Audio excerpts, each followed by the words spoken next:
Hello friends, मैं रेनू स्वागत करती हूँ आप सभी भावी अध्यापक एवं अध्यापिकाओं का आपके अपने channel target UP TET CTET में। दोस्तों, आज की इस क्लास में हम आपके टेट थर्ड सेमेस्टर के फर्स्ट पेपर यानी कि शैक्षिक मूल्यांकन क्रियात्मक शोध एवं नवाचार के अंतर्गत यहाँ पर ये आपका पूरा का पूरा सोल्यूशन लेकर के आए हैं सब्जेक्ट का।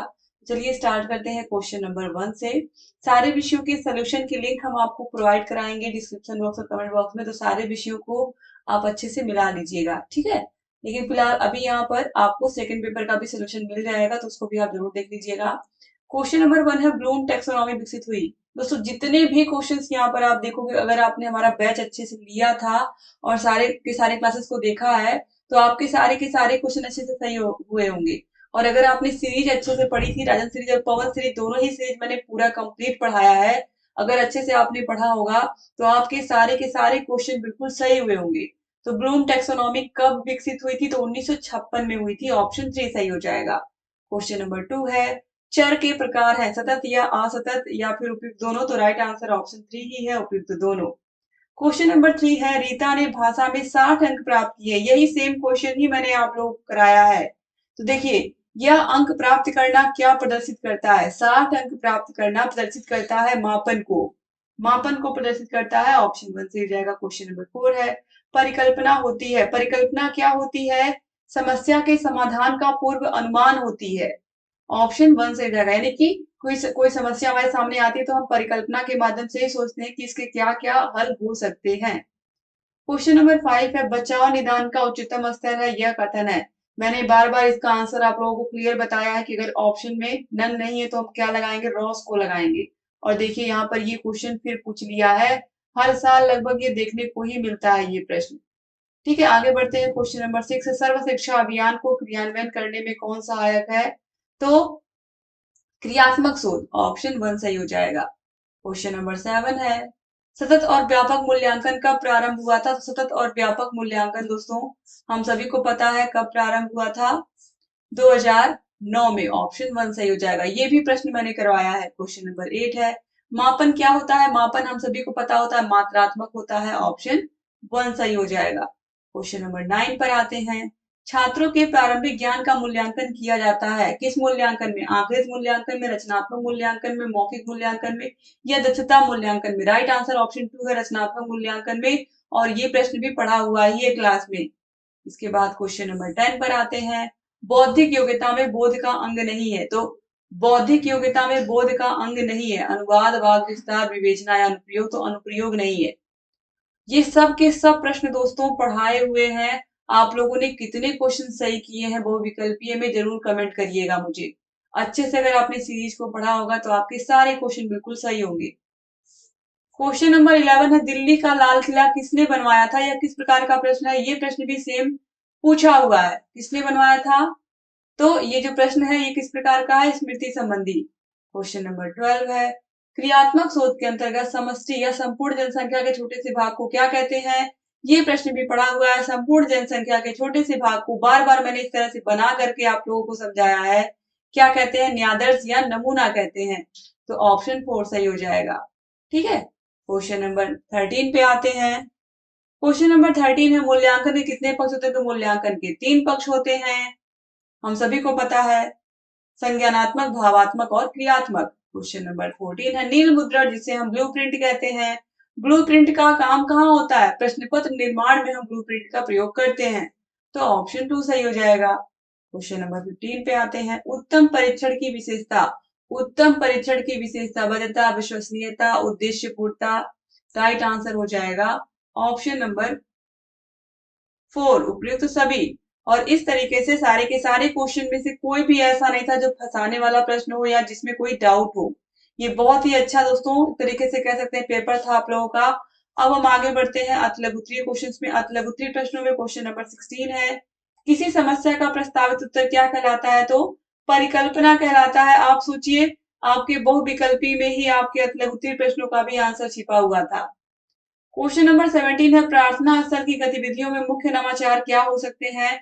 तो आजकल जो प्रार्थना स्थल पर अलग अलग चीजें होती है, जैसे कि समाचार पत्र वाचन होता है, ये आप लिख सकते हैं। बच्चे न्यूज बताते हैं। इसके अलावा योग हो सकता है, संगीत हो सकता है। ठीक है, ये हो सकता है। इसके अलावा बच्चे अपने मन से कुछ अगर बताना चाहें स्वच्छता के बारे में तो वो भी चीजें हो सकती है। ये सब हम लिख सकते थे, ये सब नवाचार हैं। इसके बाद क्वेश्चन नंबर 18 है मांसपेशियां एवं अंगिक गतिविधियां मूल्यांकन के किस पक्ष से संबंधित है? तो क्रियात्मक पक्ष से संबंधित है, क्रियात्मक पक्ष से संबंधित है। इसके बाद क्वेश्चन नंबर 19 है उपचारात्मक शिक्षण को परिभाषित करिए। तो उपचारात्मक शिक्षण क्या होता है? इसमें हम समस्या का समाधान निकालते हैं, किसी भी बच्चे की विषयगत कमजोरी को हम क्या करते हैं? दूर करते हैं। इसके बाद क्वेश्चन नंबर 20 है शैक्षिक नवाचार को परिभाषित कीजिए। शैक्षिक नवाचार को परिभाषित कीजिए।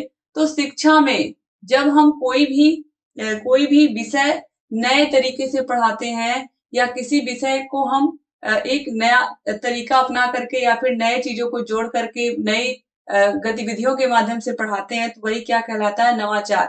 किसी भी काम को नए ढंग से करना ही क्या है? नवाचार है।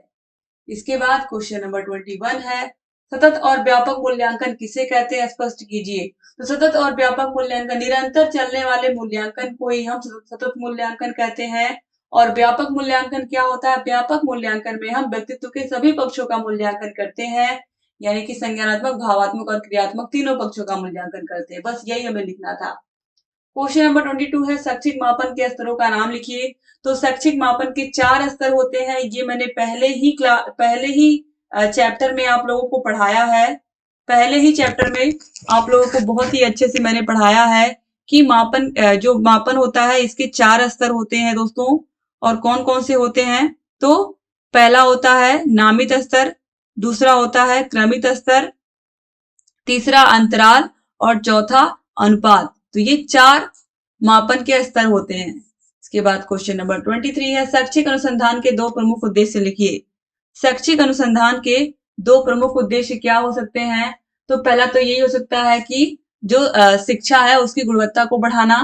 इसके अलावा एक तरीके से बच्चों की रुचियों को ध्यान में रख करके हम अच्छे अच्छे उनके लिए अच्छे अच्छे सुझाव प्रस्तुत करना, ये भी आप लिख सकते हैं।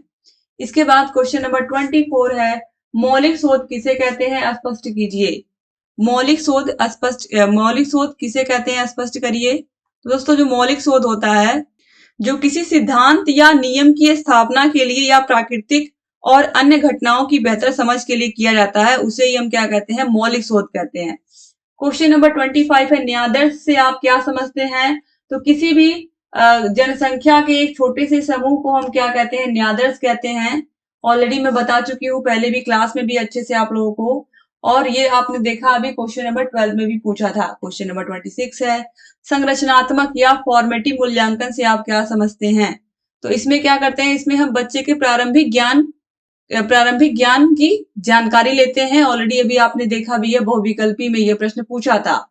क्वेश्चन नंबर 27 है शून्य परिकल्पना को परिभाषित करिए कि शून्य परिकल्पना क्या होती है। तो देखिए दोस्तों जो शून्य परिकल्पना होती है ये इसको हम उद्देश्य रहित परिकल्पना भी कहते हैं। तो जो शून्य परिकल्पना होती है तो यह एक सांख्यिकीय कथन है जो बताता है कि चरों के बीच में कोई संबंध या प्रभाव नहीं है। ठीक है, तो इस तरीके से भी आप लिख सकते थे। आगे बढ़ते हैं। क्वेश्चन नंबर 28 है मापन किसे कहते हैं? स्पष्ट करिए। तो मापन क्या करता है? परिमाण बताता है। जैसे कि कोई 100 नंबर का क्वेश्चन पेपर है उसमें बच्चे ने कितना अंक प्राप्त किया, तो जो मापन होता है वो मापने का ही काम करता है, मात्रा का ही काम करता है। ठीक है, इसके बाद देखिए मूल्यांकन प्रक्रिया में अभिलेखीकरण के 2 महत्व बताइए। तो दोस्तों जब हम बच्चों का मूल्यांकन करते हैं या फिर उनका टेस्ट लेते हैं या एग्जाम लेते हैं तो उसको हम एक तरीके से उसका अभिलेखीकरण करते हैं, उसका हम पूरा डाटा इकट्ठा करते हैं। तो इससे ये पता चलता है कि बच्चे का प्रीवियस रिकॉर्ड क्या था, पिछले एग्जाम में उसने कितने अंक प्राप्त किए थे और इस एग्जाम में उसके क्या अंक हैं। इससे हम उसके प्रोग्रेस का अनुमान लगा सकते हैं और जब भी जरूरत हो उन अभिलेखों को दोबारा हम देख सकते हैं। ठीक है, तो जानकारी के लिए भी रखना बहुत जरूरी होता है। मौखिक परीक्षा के 2 दोष बताइए। तो मौखिक परीक्षा में बच्चे का एक तरीके से हम, चूंकि बच्चों की संख्या हर क्लास में लगभग ज्यादा ही होती है, तो हम कह सकते हैं कि मौखिक परीक्षा में पहली बात तो हम बच्चे की लिखित परीक्षा के बारे में पूरा हम जान नहीं पाते हैं। और कुछ बच्चे ऐसे होते हैं जो शर्माते हैं, जो अपनी बातों को अच्छे से नहीं कह पाते हैं। वो बच्चे अच्छे से लिख करके अपनी बातों को कह पाते हैं। तो इस तरीके से जो दोष है उसमें पहला तो आप ये लिख सकते हैं कि हम बच्चे के बारे में संपूर्ण जानकारी नहीं इकट्ठा कर पाते हैं मौखिक परीक्षा के माध्यम से, क्योंकि वो सब कुछ नहीं बता पाता है। इसके अलावा बच्चा अपने मन की सारी बातों को, या फिर ये कहें कि बच्चे की कुछ बच्चे ऐसे हैं जो शर्मीले होते हैं, वो अच्छे से नहीं अपने अपने मन के भावों को प्रकट कर पाते हैं, विचारों को प्रकट कर पाते हैं। तो ये 2 दोष आपको लिखना था। इसके बाद देखिए परीक्षण और मापन में क्या अंतर होता है दोस्तों, लघु उत्तरीय प्रश्न में पूछा था। ये पूरा का पूरा मैंने आप लोगों को अच्छे से परीक्षण और मापन में क्या डिफरेंस होता है, इसको मैंने पूरा अच्छे से आप लोगों को बताया है। ठीक है, देखिए जो परीक्षण होता है इसका कोई ना कोई उद्देश्य होता है दोस्तों, हमेशा याद रखिएगा। इसमें आप देखोगे गणना करना होता है, इसमें इसका कोई ना कोई निष्कर्ष या कंक्लूजन निकलता है। ठीक है, और मापन में हम वस्तुओं का माप करते हैं, इसमें किसी का किसी से तुलना नहीं करते हैं। फिर गणितीय कौशल से आप क्या समझते हैं, स्पष्ट कीजिए। तो गणित भाषा का जो कौशल है उसको बच्चों में अच्छे तरीके से विकसित करना, और अलग अलग प्रकार की गतिविधियों का प्रयोग करके अलग अलग प्रकार की शिक्षण सूत्रों या फिर शिक्षण प्रविधियों का प्रयोग करके बच्चों को गणितीय कौशल में एक तरीके से महारत हासिल करवाना, या फिर ये कहें कि बच्चों को अच्छे से गणित की शिक्षा देना, ये सब चीजें इसमें आ जाएंगी। उत्तम प्रश्न पत्र निर्माण के सोपानों को स्पष्ट कीजिए। तो उत्तम प्रश्न पत्र में देखिए अभी आपने देखा ब्लूप्रिंट निर्माण होता है प्रश्न पत्र निर्माण की प्रक्रिया में, कि किस चैप्टर से कहां से कितने प्रश्न हमें देने हैं। और जो प्रश्न पत्र निर्माण की प्रक्रिया होती है उसमें हमें कोशिश यही करनी होती है कि सरल से कठिन की तरफ हम बढ़े, यानी कि ऐसा प्रश्न पत्र बनाएं कि सभी बच्चे उसको आसानी से हल कर पाएं, या सभी बच्चों के लिए वो टफ ना हो। फिर शैक्षिक नवाचार के महत्व और आवश्यकता पर प्रकाश डालिए। आज शैक्षिक नवाचार की बात हर जगह होती है कि किस तरीके से शिक्षा में अलग-अलग प्रकार के तकनीकों का प्रयोग करके, अलग-अलग प्रकार की विधियों का प्रयोग करके, अलग-अलग प्रकार की गतिविधियों का प्रयोग करके हम बच्चों को पढ़ाएं। हमें यही लिखना था इसमें। क्रियात्मक सोच को उदाहरण से स्पष्ट कीजिए। तो हम सभी को पता है क्रियात्मक सोच क्या है, समस्या हमारी और हल भी हमारा, यानी कि कोई भी समस्या अगर आती है हमारे पास तो किस प्रकार से हम उसका हल ढूंढते हैं। क्वेश्चन नंबर 36 है, दक्षता आधारित मूल्यांकन को स्पष्ट कीजिए। हम सभी को पता है दक्षता आधारित मूल्यांकन क्या है। दक्षता आधारित मूल्यांकन में हम एक तरीके से हर क्लास में हम देखते हैं कि कम से कम बच्चे को इतना नॉलेज तो होना ही चाहिए सत्र के अंत तक। ठीक है, और दक्षता आधारित मूल्यांकन जिस प्रकार से जिस तरीके से सत्र के अंत में मूल्यांकन होता है उसी प्रकार से ये भी होता है। इसके बाद बालक के भावात्मक पक्ष का वर्गीकरण ब्लूम टैक्सोनॉमी के आधार पर करिए। तो भावात्मक पक्ष में बच्चे की रुचियों का, बच्चे की अभिवृत्तियों का, इन सब का हमें ध्यान रखना होता है, और इसी के आधार पर हमें बच्चे को पढ़ाना होता है दोस्तों। और ये पूरा विस्तार से इसको भी मैंने पढ़ाया, चाहे संज्ञानात्मक पक्ष हो, चाहे क्रियात्मक हो, चाहे भावात्मक हो। फिर क्वेश्चन नंबर 38 है, सेमेस्टर एवं ग्रेडिंग सिस्टम को उदाहरण सहित स्पष्ट कीजिए। तो सेमेस्टर और ग्रेडिंग सिस्टम आपने अच्छे से लिखा ही होगा, क्योंकि आप सभी लोग सेमेस्टर वाइज ही 2 साल का कोर्स कर रहे हैं। इसमें किस तरीके से प्रैक्टिकल होते हैं, किस तरीके से आपको मार्क्स मिलते हैं, यही सब चीजें आपको इसमें लिखनी थी। इसके बाद क्वेश्चन नंबर 39 है, अवलोकन विधि से आप क्या समझते हैं दोस्तों। तो अवलोकन किसी भी वस्तु का एक तरीके से कह सकते हैं कि निरीक्षण ही करना होता है, जिसमें हम उस वस्तु या फिर उस बिल्डिंग या फिर ये कहें कि उस इमारत की हम अच्छे से एक तरीके से उसके बारे में हम अध्ययन करते हैं, और उसका अध्ययन करके उसका हम डाटा भी कलेक्ट करते हैं। जैसे कि कोई बच्चा कक्षा में सही से देख नहीं पा रहा है या सही से सुन नहीं पा रहा है, तो पहली अवस्था में अवलोकन के माध्यम से ही हम ये जान पाते हैं कि इस बच्चे को ये समस्या है।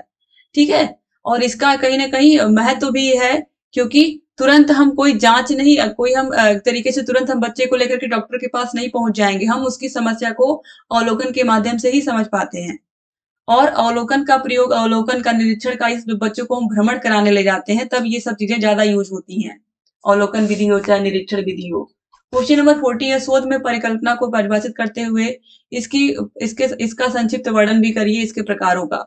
तो शोध में परिकल्पना को परिभाषित करते हुए इसके प्रकारों का संक्षिप्त वर्णन करिए। तो शोध में जो परिकल्पना होती है दोस्तों, ऑलरेडी समस्या का पूर्व समाधान होती है, जैसा कि अभी आपने देखा भी है।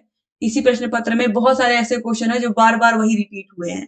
तो दोस्तों परिकल्पना एक तरीके से जैसा मैंने बार बार आप लोग को बताया है कि एक ही कोई समस्या है, इसके बहुत सारे हल के बारे में हम सोच पाते हैं। जो भगवान ने हमें बुद्धि दी है, इसी के माध्यम से, परिकल्पना के माध्यम से ही हम कई सारे आंसर के बारे में सोच सकते हैं।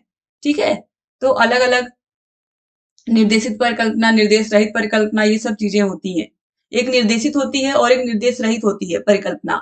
तो इस तरीके से यही चीजें आपको इसमें लिखनी थी। इस तरीके से सारे के सारे क्वेश्चन मुझे पूरी उम्मीद है कि अच्छे से आपने लिखे होंगे और सारे क्वेश्चन आपके सही भी होंगे। तो आप कमेंट करके जरूर बताइएगा और सारे विषयों की तैयारी अच्छे से हमारे चैनल से करके दोस्तों जाइए। तो मिलते हैं नेक्स्ट क्लास में, तब तक अपना ख्याल रखिएगा और सारे विषयों की तैयारी, सारे विषयों के प्लेलिस्ट की link description box comment box में मिल जाएगी। सारे विषयों के राजन सीरीज और पवन सीरीज के प्रश्नों को अच्छे से आप पढ़ के जाइएगा। दोनों ही सीरीज के प्रश्न बहुत पूछता है एग्जाम में। जय हिंद दोस्तों।